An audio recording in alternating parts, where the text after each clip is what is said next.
Você já sentiu culpa por desejar o que disseram que era proibido? Essa é a armadilha que Sigmund Freud desmonta ao interpretar a narrativa de Adão e Eva como símbolo da repressão sexual. Adão e Eva são símbolos da repressão sexual. Essa frase não é uma alegoria gratuita. É uma denúncia.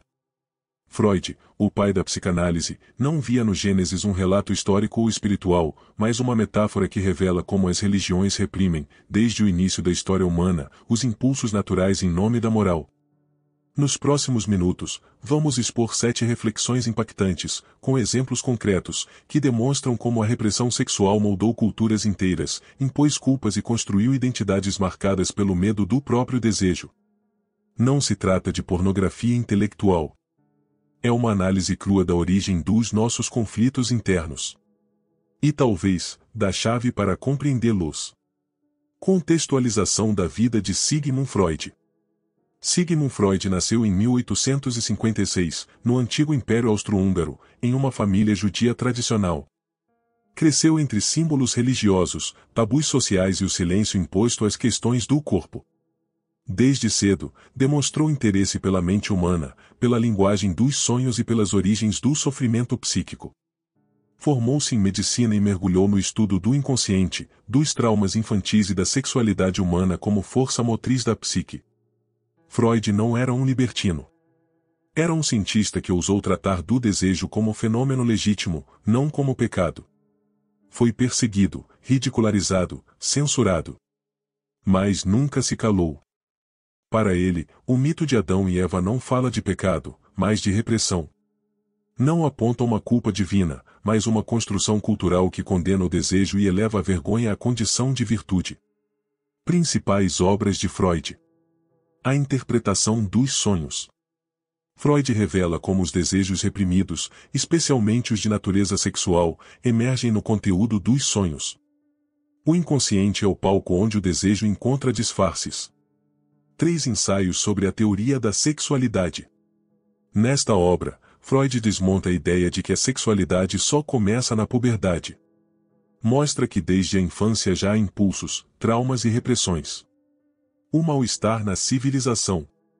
Aqui, Freud expõe que a civilização se constrói sobre a renúncia do prazer. Para haver ordem, é preciso conter o desejo. Mas essa repressão gera sofrimento. Tótem e tabu. Freud analisa como as proibições morais e sexuais surgem junto com a religião e a organização tribal. O tabu é uma tentativa de controlar o desejo pelo medo. Essas obras não pedem fé. Pedem leitura. Principais pontos de reflexão com exemplos reais. O desejo como origem do pecado. No Gênesis, o desejo é o estupim da condenação. Comer o fruto proibido não é apenas uma transgressão, é o marco simbólico da separação entre natureza e cultura, entre o corpo e a culpa. Freud vê esse mito como a origem da neurose coletiva e da condenação do desejo como raiz da angústia humana. Essa estrutura permanece viva em discursos religiosos que criminalizam a masturbação, demonizam a sexualidade feminina e exaltam o sacrifício do prazer como virtude. A Igreja, ao longo dos séculos, perseguiu mulheres por expressarem autonomia sexual, de Maria Madalena aquelas queimadas como bruxas, como se o prazer feminino fosse um pacto com o mal. A culpa como ferramenta de controle. Freud percebeu que a culpa não é uma emoção espontânea. É uma construção cultural introjetada na infância. Em sociedades cristãs tradicionais, meninas são educadas a se calar sobre seus corpos, enquanto os meninos são incentivados a dominar os seus. Em escolas religiosas, é comum que a educação sexual seja reduzida ao medo de pecar. O resultado é uma geração de adultos que confundem intimidade com vergonha. Muitos dos pacientes de Freud, especialmente mulheres, viviam em constante sofrimento por não conseguirem separar desejo de transgressão. A moral vira um chicote invisível que açoita o pensamento antes mesmo da ação. A repressão que adoece. A histeria feminina, tão comum nos consultórios freudianos, era o nome clínico dado à dor psíquica provocada pela repressão sexual. Mulheres que nunca puderam nomear seus desejos desenvolviam paralisias, desmaios, crises de choro.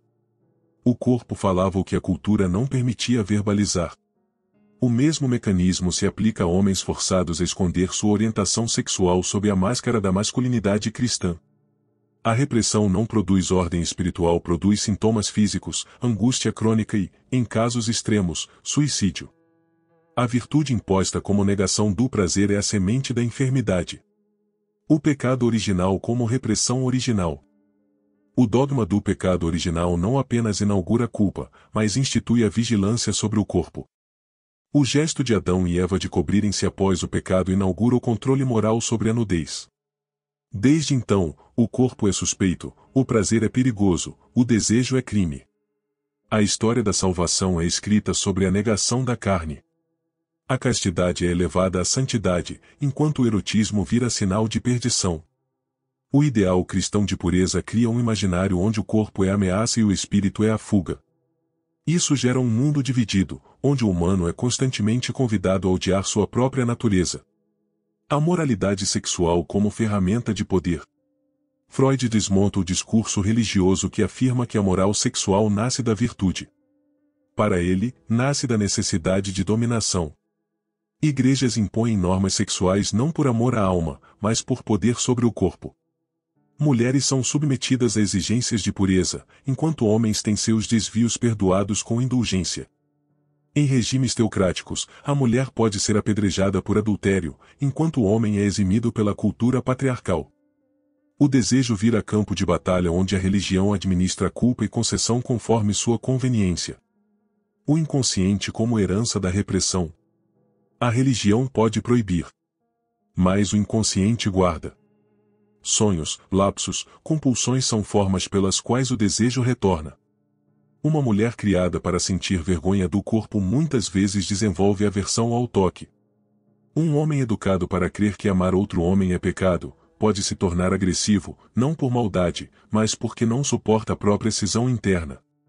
O inconsciente é o depósito daquilo que a religião não permitiu existir à luz do dia. E esse depósito, como Freud mostrou, não é neutro. Ele pressiona, intoxica, adoece. A libertação passa pela consciência.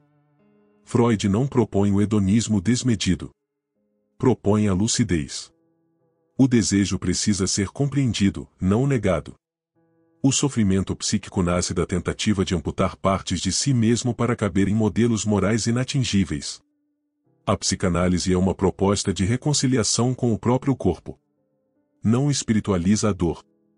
Não promete salvação. Mas oferece liberdade, há de pensar com clareza sobre si, há de existir sem vergonha, há de viver sem carregar uma cruz que não é sua. Admitir o desejo não é sucumbir ao caos.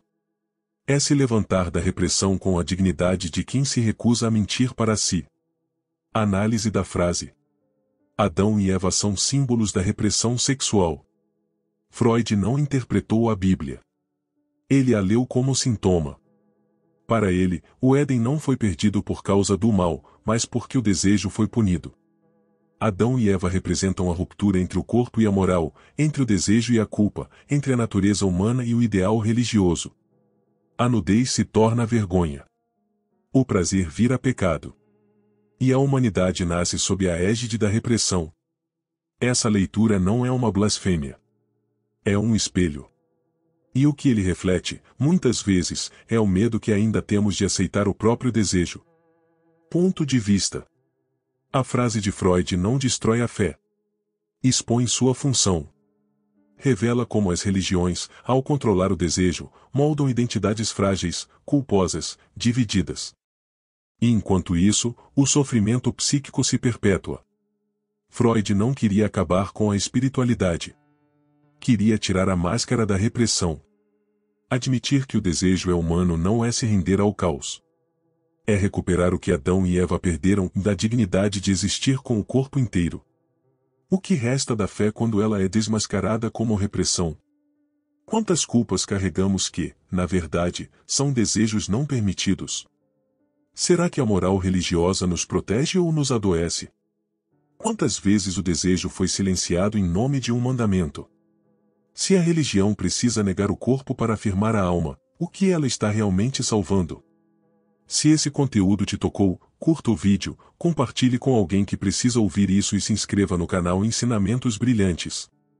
Aqui, não seguimos mitos. Seguimos a lucidez. E se quiser apoiar esse projeto, torne-se membro ou envie um valeu demais. Seu apoio faz toda a diferença. Até o próximo vídeo.